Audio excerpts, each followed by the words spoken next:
খাগড়াছড়ি ২৯৮ নং আসনের ধানের শীষের সমর্থনে তৃণমূল পর্যায়ের চাকমা সম্প্রদায়ের বিশিষ্টজনসহ ১,০০০ চাকমা সম্প্রদায়ের নেতাকর্মী সাবেক এমপি ও খাগড়াছড়ি আসনের ধানের শীষের প্রার্থী ওয়াদুদ ভূঁইয়া হাতে ফুল দিয়ে বিএনপিতে যোগদান করেন। খাগড়াছড়ি থেকে বিপ্লব তালুকদারের প্রতিবেদনে দেখুন বিস্তারিত।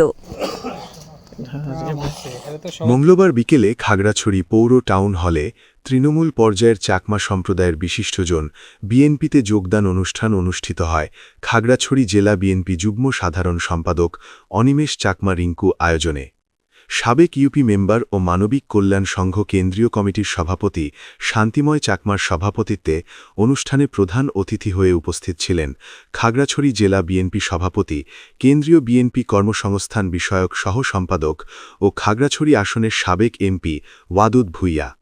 এতে বিশেষ অতিথি হয়ে উপস্থিত ছিলেন খাগড়াছড়ি জেলা বিএনপি প্রধান উপদেষ্টা জাকিয়া জিনাত বিথি।